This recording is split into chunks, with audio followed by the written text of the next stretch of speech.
அத கொஞ்சம் கேக்குறீங்களா? காலையில நெருப்பு போட்ட மாதிரி இப்படி சொல்றதுல எந்த ஒரு ஓவர் ஆக்டிங். நண்பர்கள் அனைவருக்கும் வணக்கம். எனக்கு தெரிஞ்ச பிக் பாஸ்லயே இன்னைக்கு நாள் தாங்க நிறைய பேர் பார்த்திருக்க வாய்ப்பு இருக்கு. ஏன்னா லைவ்ல வந்து ஒரு 2-3 மணி நேரத்துக்கு மேல பிரச்சனை போயிட்டு இருக்கு. அதாவது சாண்ட்ராக்கு சீக்ரெட்டா பிக் பாஸ் ஒரு டாஸ்க் தந்தாரு பாத்தீங்களா, அது ரிலேட்டடா 3 மணி நேரத்துக்கு மேல வீட்டுல எல்லாருமே பயங்கர டென்ஷன்ல இருக்காங்க. ஒன்னும் இல்லைங்க, இப்ப வீட்டுக்குள்ள ஒரு டாக்டர் வந்து எல்லாருக்கும் பிபியை செக் பண்றாருன்னு வச்சுக்கோங்க, எங்கேயோ போயிருக்கோம்.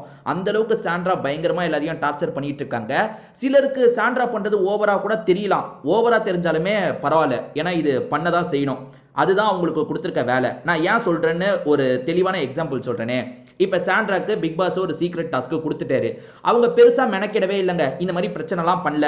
சாண்ட்ராக்கு அந்த டாஸ்க்ல ஜெயிக்காம தோத்துடுறாங்கன்னு வச்சுக்கோங்களேன், அப்ப நம்மளே போட்டு அடிப்போம். சாண்ட்ரா உனக்கு ஒரு டாஸ்க் கிடைச்சது, அந்த டாஸ்க்கை கூட உன்னால ஜெயிக்க முடியல அப்படின்ற மாதிரி நம்மளே போட்டு எவ்வளவு கிண்டல் பண்ணுவோம், எவ்வளவு திட்டுவோம், நீ சரியான வேஸ்ட்னு சொல்லுவோமா?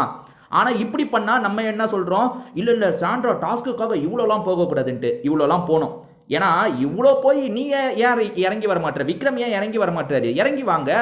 இப்போ சாண்ட்ரா வந்து எனக்கு திவாகரை மாற்றணும்னு சொல்கிறாங்கன்னா, பிரச்சனையை தடுக்கணும்னு நீங்கள் நினைக்கிறீங்கன்னா நீங்கள் வேலையில் சேருங்க, திவாகரை நாங்கள் தூக்குறோன்னு இறங்கி வரணும். இறங்கி நீங்கள் பிரச்சனை முடிக்கக்கூடாதுன்னு நினைப்பீங்க, அப்போ அவங்க மட்டும் பிரச்சனையை முடிச்சுக்கணுமா? அப்போ சாண்ட்ரா பிரச்சனையை நான் முடிக்க மாட்டேன்னு எல்லாரையும் நக்கல் பண்ணுறாங்க, கிண்டல் பண்ணுறாங்க. எண்டிங்கில் அவங்களுக்கு பெரிய கெட்ட பேர் வராது. இப்போ என்ன இன்னைக்கு முழுக்க இவங்க என்ன பண்ணாலுமே சரி, கடைசியில் என்ன தெரியுமா சொல்லுவாங்க, இது டாஸ்க்கு, நான் டாஸ்க்கை பண்ணேன், டாஸ்கில் என்னோட வேலையை நான் பண்ணேன்னு சொல்லிடுவாங்க. நீங்கள் யோசிச்சு பாருங்க, இவ்வளோ சாண்ட்ராவா அடக்கி வைக்க ட்ரை பண்ணுறீங்களே. ஏன்னா கெஸ்ட் எல்லாருமே அன்ஈஸியாக ஃபீல் பண்ணுறாங்க, என்னங்க இது ஹோட்டலு, என்ன ஏதுன்னு பாருங்கன்னு சொல்கிறாங்க. அப்போ நீங்கள் என்ன பண்ணணும், சாண்ட்ரா இப்பெல்லாம் பண்ணாதீங்க சாண்ட்ரா, திரும்பி நீங்கள் அந்த ஹெட் செஃப்பாக வந்துருங்க, நாங்கள் திவாகரை அனுப்புகிறோன்னு சொல்லு. திவாகரை அனுப்பணும்னு சொல்லும் போது லைட்டாக பிரச்சனை வரும், ஆனால் அந்த பிரச்சனையை கூட ஹேண்டில் பண்ணிடலாம். இப்போ சாண்ட்ரா பண்ணுற பிரச்சனையை இவங்களால ஹேண்டில் பண்ண முடியலனா இறங்கி தான் வரணும். ஸோ இந்த இடத்துல சாண்ட்ரா பண்ணுறது சரிதான், இப்படி தான் பண்ணணும், டாஸ்க்னா இப்படி தாங்க விளையாடணும். நீங்கள் மக்கள்கிட்ட நல்லவன்ற சர்டிஃபிகேட் வாங்கி எதுவுமே பண்ண முடியாது. உதாரணத்துக்கு இப்போ வைல்டு கார்டு என்ட்ரிஸாக 4 பேர் வந்திருக்காங்க. இந்த 4 பேரில் நீங்கள் யாரை பற்றிலாம் பேசுகிறீங்க யோசிங்க. சாண்ட்ராவை பற்றி பேசுகிறீங்க, பிரஜினை பற்றி பேசுகிறீங்க, அதுக்கப்புறம் திவ்யாவை பற்றி பேசுகிறீங்க. அதில் நெகட்டிவ் இருக்கலாம், பாசிட்டிவ் இருக்கலாம், ஆனால் இவங்க 3 பேரை பற்றி தான் பேசுகிறீங்க. அமித்ன்ற ஒரு கேரக்டரை விட்டுட்டீங்க, ஏன்னா அமித் அமைதியாக இருக்காரு. நம்ம மக்களுக்கு ஒன்று புரிஞ்சுக்கோங்க, பிக் பாஸ் கேமை பொறுத்த வரைக்கும் விளையாடுறதுக்கு வராங்க. நீங்கள் விளையாடுறதுல நெகட்டிவாக போகலாம், பாசிட்டிவாக போகலாம், அது வீக்கெண்டு உங்களுக்கு தெரியும். நெகட்டிவாக இன்புட் கிடைக்குதுன்னா அதுக்கேற்ற மாதிரி பாசிட்டிவாக மாற்றணும், பாசிட்டிவாக தான் போகுதுன்னு தெரிஞ்சால் அதே மாதிரி நீங்கள் ப்ளே பண்ணணும். இதுதான் கேமோட கான்செப்ட். இப்போ அமித் நல்லவராக தான் இருந்தார், அமைதியாக தான் இருந்தார். சரி, அமித்தை பற்றி நம்ம பெருமையாக பேசுவோம், கழுவி ஊற்றுவோம். அமித் சரியான மிச்சரு, அவனுக்கு கேமே விளையாட தெரியல, விளையாடவே மாட்டுறாரு, இப்படி தான் நம்ம சொல்லுவோம். அதனால ஒன்று புரிஞ்சுக்கோங்க, இப்படி தான் கேமை விளையாடணும். இப்போ சாண்ட்ரா விளையாடுறது கரெக்டு தான்.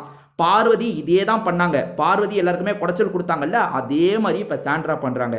பார்வதி பண்ணது சரி, இப்போ சாண்ட்ரா பண்ணுறதும் சரி. நான் இதே தான் சொல்கிறேன், நாளைக்கு அரோரா பண்ணாலும் நான் சரின்னு தான் சொல்லுவேன். ஏன்னா அரோரா வந்து எதுவுமே பண்ணாமல் இருக்கிறதுக்கு இந்த மாதிரி வாலண்டரியாக ஒரு பிரச்சனையை இல்லைங்க. ஏன்னா பிக் பாஸ் மேலே கூட நம்ம கடைசியில் பழிய போட்டுடலாம், பிக் பாஸ் ஏதாவது பண்ணி நீங்கள் ஆட்டத்தை கலைங்கன்னு சொன்னார், நான் அதுக்காக இந்த மாதிரி பிரச்சனைலாம் பண்ணேன் அப்படின்னு சாண்ட்ரா சொல்லிடலாம். இப்போ சாண்ட்ரா மேலே நீங்கள் பின்னாடி தப்பே சொல்ல முடியாது.